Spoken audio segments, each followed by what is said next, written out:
सुप्रभात बच्चों, मैं आपकी हिंदी की अध्यापिका सुरेखा आज आपके लिए प्राकृतिक व्यायाम नामक पाठ लेकर आई हूँ। इस पाठ के माध्यम से बताया गया है कि मानसिक शक्ति के विकास के लिए स्वस्थ शरीर होना बहुत ज़रूरी है। हमारा शरीर स्वस्थ और फुर्तीला तभी रहेगा जब हम शारीरिक रूप से क्या करेंगे, मेहनत करेंगे। एक किसान के लिए अपने शरीर को स्वस्थ रखना कोई मुश्किल कार्य नहीं है। केवल मानसिक शक्ति का प्रयोग करने वालों के लिए ही नियमित रूप से व्यायाम करना जरूरी है और तभी हम क्या रह सकते हैं, स्वस्थ रह सकते हैं। केवल मानसिक शक्ति का प्रयोग करने वालों के लिए नियमित रूप से व्यायाम करना चाहिए, तभी हम क्या रह सकते हैं, स्वस्थ रह सकते हैं। और स्वस्थ रहने के लिए हमें जो है खुले स्थान का प्रयोग करना चाहिए। किसी भी बाग बगीचे का या खेतों में आराम से बैठकर हम व्यायाम कर सकते हैं ताकि हमें शुद्ध ऑक्सीजन जो है मिल सके और हम निरोग रह सकें। तो आइए इस पाठ को शुरू करते हैं। सबसे पहले हम इस पाठ के अंतर्गत लेखक के परिचय का अध्ययन करेंगे। प्राकृतिक व्यायाम नामक पाठ के लेखक का नाम है महात्मा गांधी। महात्मा गांधी का जन्म बच्चों 2 अक्टूबर 1869 को गुजरात के पोरबंदर में हुआ था। ये व्यवसाय से वकील थे और वर्ष 1921 में इन्होंने भारतीय राष्ट्रीय कांग्रेस की क्या संभाली थी, बागडोर संभाली थी। और देश भर में भी अनेक आंदोलन भी इन्होंने चलाए थे, जिनमें असहयोग आंदोलन और भारत छोड़ो आंदोलन काफ़ी प्रसिद्ध हुए थे। महान लेखक होने का भी इन्हें गौरव प्राप्त हुआ।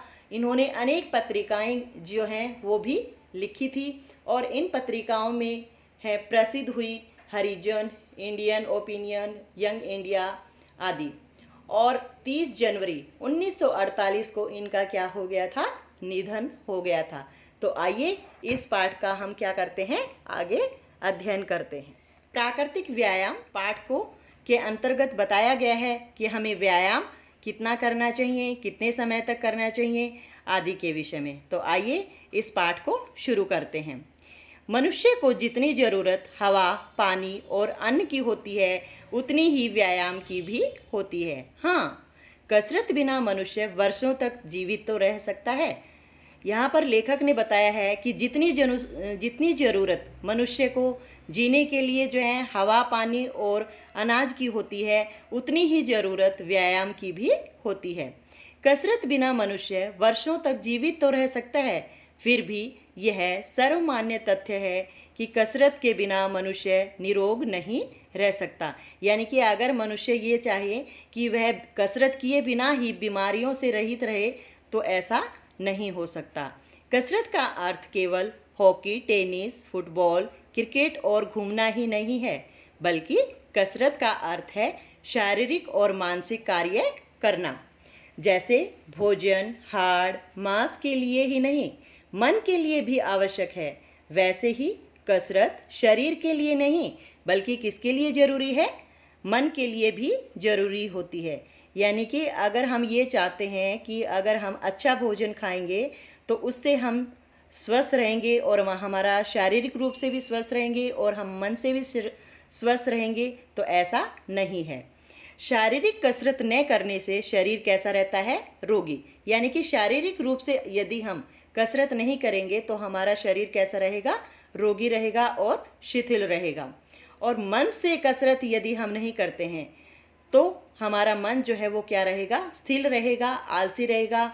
हमारा मन जो है किसी भी कार्य को करने में नहीं लगेगा।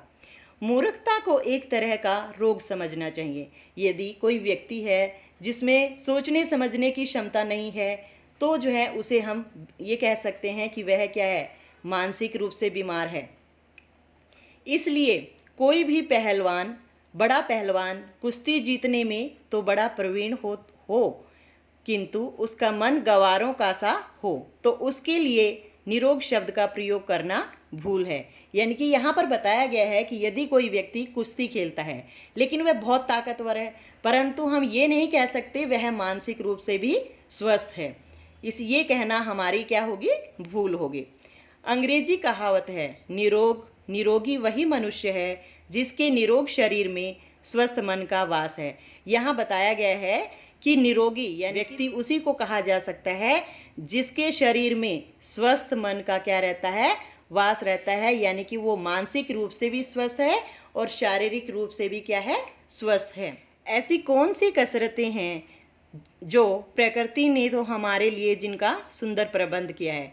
यहाँ पर कहते हैं कि ऐसी कौन सी कसरतें हैं जिनको करने से हम शारीरिक और मानसिक रूप से स्वस्थ रह सकते हैं।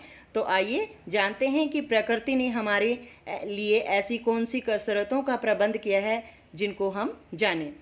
कि तुम सदा कसरत करते रह सकते हो। शांतिपूर्वक विचार करने से मालूम होगा कि दुनिया का बहुत बड़ा भाग खेती पर ही निर्भर करता है।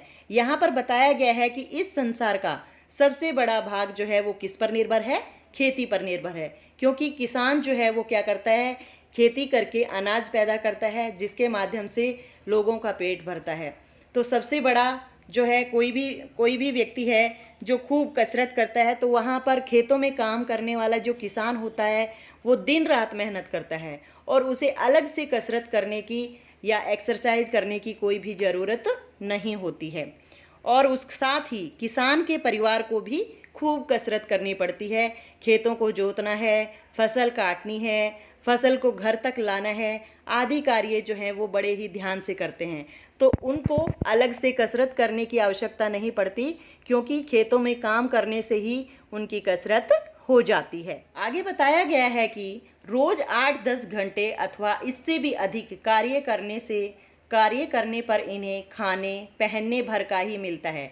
यानी कि एक किसान सामान्य रूप से अगर देखें तो वो 8-10 घंटे यदि कार्य करता है तो इतना कार्य करने से उसे सिर्फ खाने के लिए और पहनने के लिए, खाने के लिए भोजन और पहनने के लिए सिर्फ कपड़े ही मिल पाते हैं।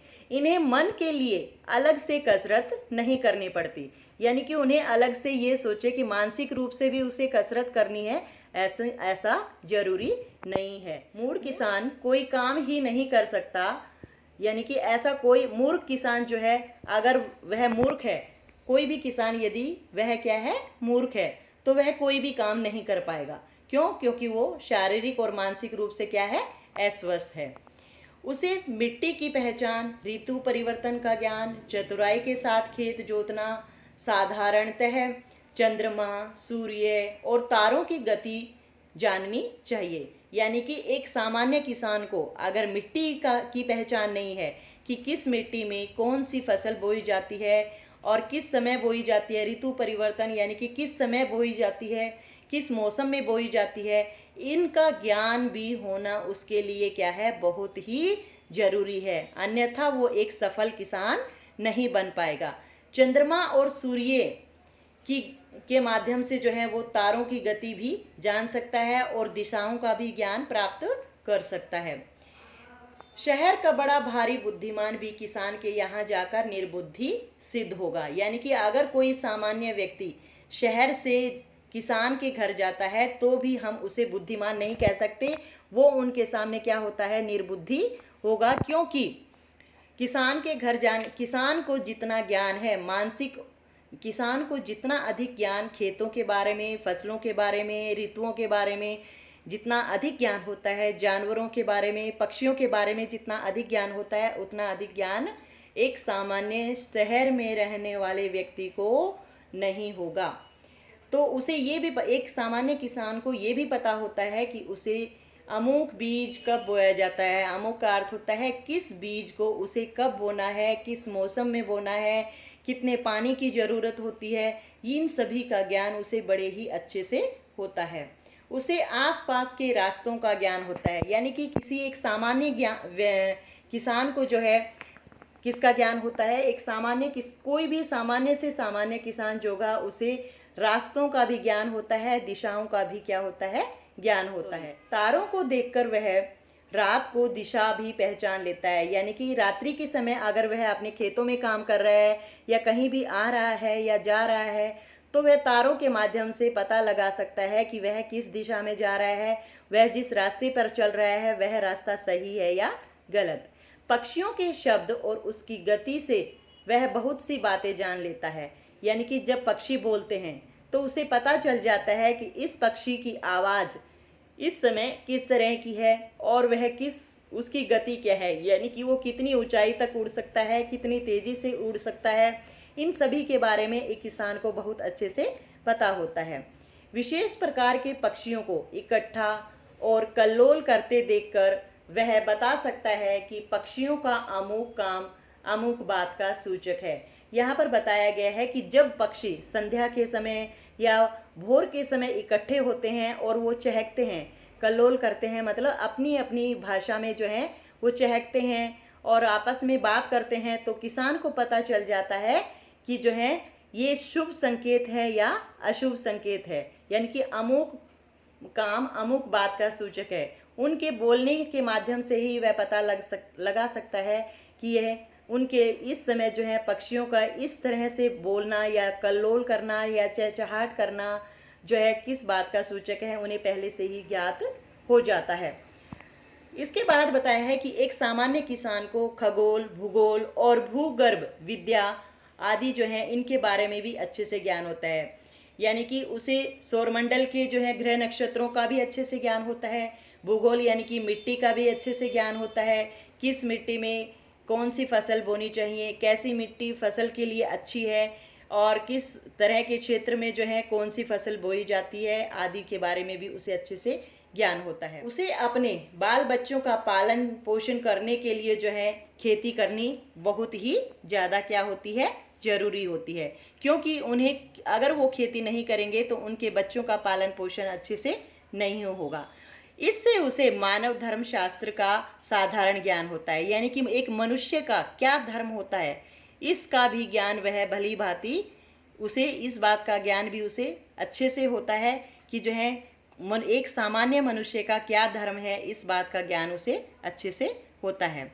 पृथ्वी के विशाल भाग में रहने के कारण वह ईश्वर का महत्व सहजता से समझता है, यानी कि धरती के इस विशाल क्षेत्र पर रहने के कारण एक सामान्य किसान को पता है कि भगवान का उसके जीवन में क्या महत्व है, यानी कि अगर भगवान चाहेगा तो उसके खेतों में अच्छी फसल होगी और समय पर बारिश होगी, तो और बारिश कौन करता है, भगवान करते हैं।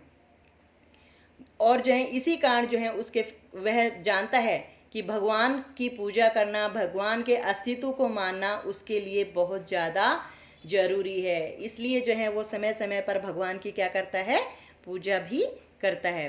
तो बच्चों, इसके अगले भाग का अध्ययन हम अगली कक्षा में करेंगे। आज सिर्फ हम इतना ही पढ़ेंगे और घर पर रहिए, सुरक्षित रहिए और जो है अपना और अपने परिवार के लोगों का ध्यान रखिए। धन्यवाद।